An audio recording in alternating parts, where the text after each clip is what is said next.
Khan Academy, add and subtract fractions, and we're working on the subtopic, add and subtract mixed numbers with unlike denominators, no regrouping.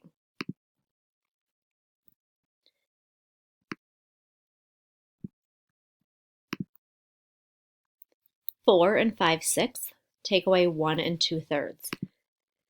So I'm going to rewrite this in my vertical way. So 4 and 5/6. This just gives us a little more room to work. So 1 2/3. Okay, then we are going to do what we have always been doing. We're going to subtract our fractions first, and we are going to find a common denominator. In this case, I'm going to use the common denominator of 6. Now, some of you that might have looked at this and said, hey, I'm going to do 6 times 3 and get a common denominator of 18. That would definitely work, okay? But it's a little bit easier if you can just change this bottom number to 6. 3 times 2 is 6. 2 times 2 is 4. Okay, and then I'm going to kind of cross this off so we don't think about it. And now I don't have to do anything to this denominator because it's already in sixths, so they already match. So then I'm just going to simply subtract. 5/6 take away 4/6 is 1/6. And then don't forget to come to those whole numbers. A lot of kiddos do the fraction part and they get excited and then they think they're done. We still need to do 4 take away 1 is 3. So our answer here is going to be 3, and the way that we're going to write that is space and then 1/6. So 3 and 1/6.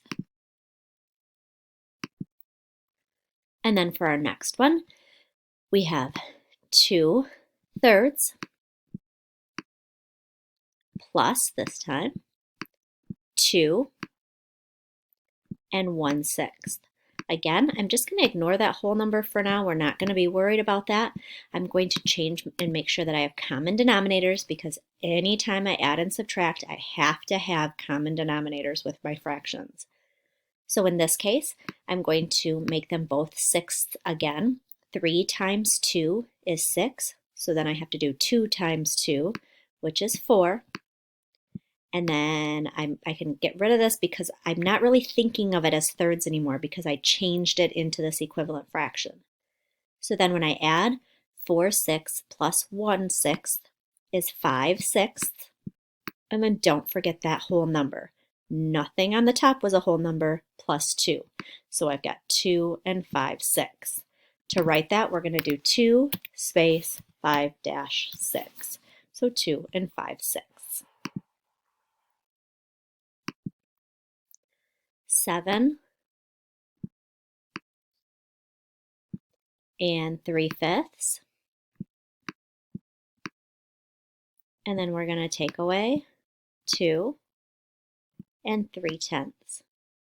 Okay, and again, let's not worry about the mixed or the whole numbers right now. We're just looking at those fractions. So first thing I want to do is get common denominators. And when I look, I can say, oh, 5 times 2 is 10. And 3 times 2 is 6. So then I can do 6/10. Take away 3/10 is 3/10. And then don't forget about that whole number. 7 take away 2 is 5. So my answer is 5 and 3/10. And then this one is addition. So that's probably another tricky part of this section is that they have addition and subtraction mixed together. So make sure you're always looking at that sign. 5 and 1/3, and then 7 and 1/4. Okay, and right now I want you to think, what common denominator are you going to use for this one? Okay, we notice we can't do a 3 into a 4, so I'm going to have to do 3 times 4, and I'm going to have to change both of my fractions out of 12. So when I do that, 3 times 4 is 12, so 1 times 4 is 4. And 4 times 3 is 12. 1 times 3 is 3.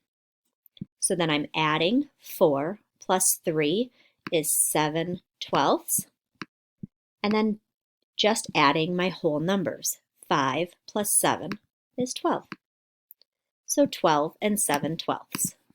12 and 7/12.